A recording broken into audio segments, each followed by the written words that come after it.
अथ श्री महाभारत कथा।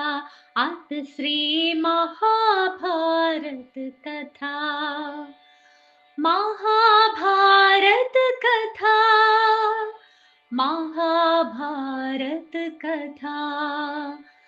कथा है पुरुषार्थ की, स्वार्थ के परमार्थ की, सार्थ की जिसकी बने श्री कृष्ण भारत पार्थ की। शब्द दिग्घोषित हुआ जब सत्य साधक सर्वथा। शब्द दिग्घोषित हुआ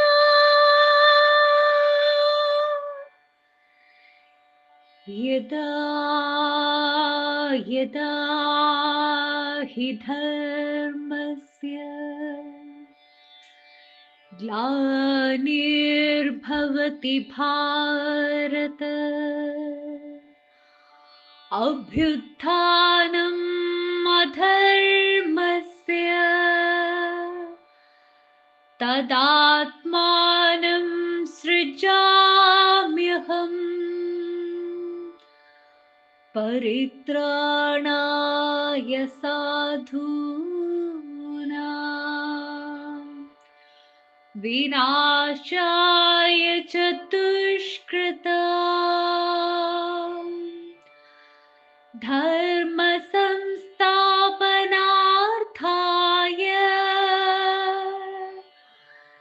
संभवामि युगे युगे।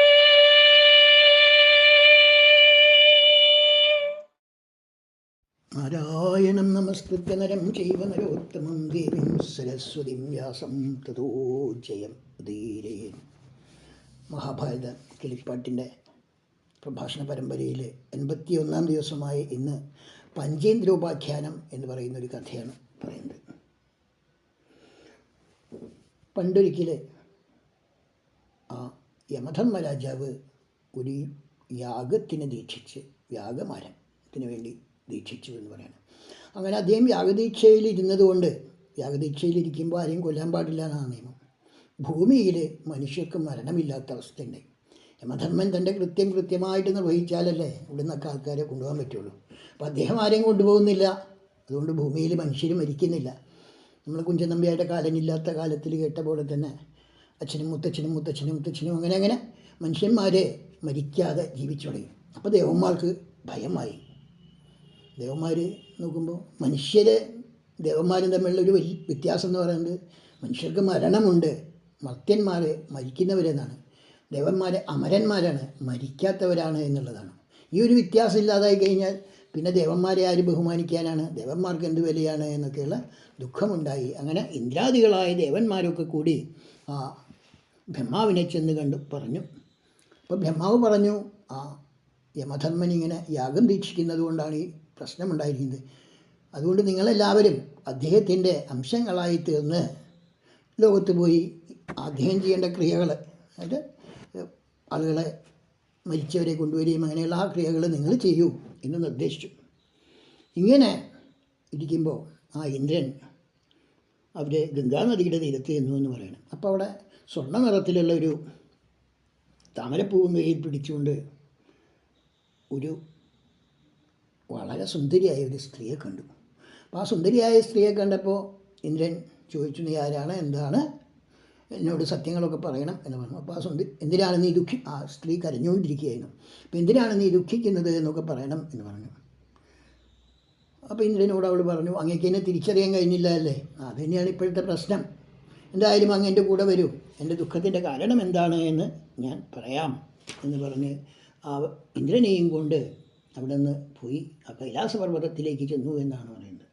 കൈലാസപർവ്വതത്തിൽ ഭഗവാനും ദേവിയും പരസ്പരം ചൂത് കളിച്ചുകൊണ്ടിരിക്കുന്നതായിട്ടാണ് കണ്ടത്. ആ ദിവ്യനായിരിക്കുന്ന ഭഗവാൻ ചൂത് കളിച്ചുകൊണ്ടിരിക്കുന്നു ആ ഒരു സിംഹാസനത്തിൽ ഇരുന്നുകൊണ്ട് ദേവിയുമായിട്ട്. ഇങ്ങനെ ഉള്ള സ്ഥലത്തേക്ക് ചെന്നപ്പോൾ ഇന്ദ്രനെ കണ്ടതായിട്ട് നടിക്കുകയോ സൽക്കാരം ചെയ്യുകയോ ഒന്നും ചെയ്തില്ല. അപ്പോൾ ഇന്ദ്രന് ദേഷ്യം വന്നു, കുപിതനായി എന്ന് പറയാണ്. അങ്ങനെ ഇന്ദ്രൻ കുപിതനായി എന്ന് കണ്ടപ്പോൾ ഭഗവാൻ ദേവിയോട് പറഞ്ഞു, ഇതാ ഇവൻ്റെ ദർപ്പം അടക്കേണ്ടതുണ്ട് അതുകൊണ്ട് നമ്മൾ വേണ്ടത് ചെയ്യണം എന്ന് പറഞ്ഞു. അങ്ങനെ പറഞ്ഞപ്പോൾ ദേവി വേഗം ചെന്ന് ഇന്ദ്രനെ ഒന്ന് തൊട്ടു എന്ന് പറയാണ്. അതോടുകൂടി ഇന്ദ്രൻ അവിടെ വീണു. അപ്പോൾ ആ ഭഗവാൻ പറഞ്ഞു, ഇനി നീ ഈ പർവ്വതത്തിനെ മറികടന്ന് പോയി നോക്ക്, അപ്പം നിനക്ക് കാര്യങ്ങൾ മനസ്സിലാവും എന്ന് പറഞ്ഞു. അങ്ങനെ ഇന്ദ്രൻ ആ പർവ്വതത്തിനെ മറികടന്ന് അപ്പുറത്ത് പോയി നോക്കിയപ്പോൾ തന്നെ പോലെ തന്നെ അവശ നിലയിലായിരിക്കുന്ന മറ്റ് 4 പേരെ കാണാൻ കഴിഞ്ഞു എന്ന് പറയുകയാണ്. അങ്ങനെ ഇവരെ കണ്ടപ്പോൾ അദ്ദേഹത്തിനും ആകെ ഭയമായി. അപ്പോൾ ഇന്ദ്രനോട് ശിവൻ കോപിച്ചുകൊണ്ട് ഇങ്ങനെ പറഞ്ഞു, ഇങ്ങനെ നമ്മൾ എൻ്റെ വാക്കുകളെ ധിക്കരിച്ചതുകൊണ്ട് ഇങ്ങനെ ആയിത്തീർന്നവരാണ് ഇവരെല്ലാവരും. ഇന്ദ്രന്മാർ ഇങ്ങനെ ആയിത്തീർന്നതാണ്.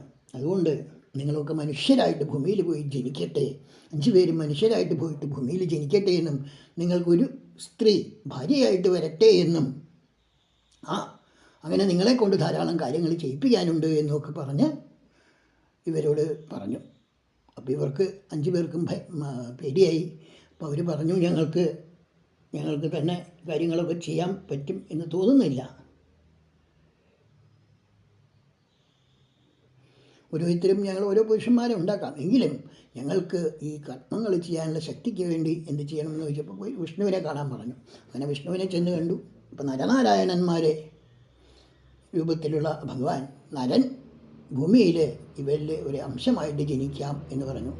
ഒപ്പം നാരായണനും അദ്ദേഹം വെളുത്ത വർണ്ണത്തോടു കൂടിയവനായിട്ടുള്ള നാരായണൻ ബലരാമനായിട്ടും കറുത്ത വർണ്ണത്തോടു കൂടിയവനായിട്ടുള്ള നാരായണൻ ശ്രീകൃഷ്ണനായിട്ടും ജനിച്ച് ഇവരെ സഹായിക്കാമെന്നും ഏറ്റു.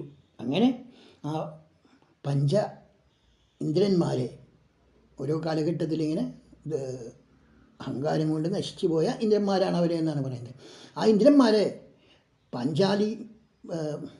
പാണ്ഡവന്മാരായിട്ട് ജനിച്ചു എന്നും ലക്ഷ്മി ദേവി തന്നെ പാഞ്ചാലിയായിട്ട് ജനിച്ചു എന്നും പറയുന്നു. ഇതിനു മുമ്പൊരിക്കൽ നമ്മളത് കേട്ടിട്ടുണ്ട്.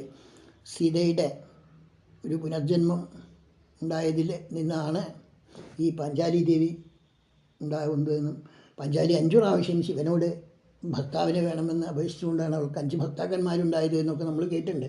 അപ്പം അങ്ങനെയുള്ള ആ 5 പൂർവേന്ദ്രന്മാരായിട്ട് പഴയ കാലത്തുണ്ടായിരുന്ന 5 ഇന്ദ്രന്മാരാണ് പിൽക്കാലത്ത് പഞ്ചപാണ്ഡവരായിട്ട് വന്നത് എന്നും അതുകൊണ്ട് ഈ 5 പാണ്ഡവന്മാർക്ക് ഈ പാഞ്ചാലിയെ വിവാഹം കഴിച്ചു കൊടുക്കേണ്ടതുണ്ട് എന്നും പറഞ്ഞുകൊണ്ടാണ് ഈ ഭാഗം ഇവിടെ സമർപ്പിക്കുന്നത്. എല്ലാവർക്കും നമസ്കാരം.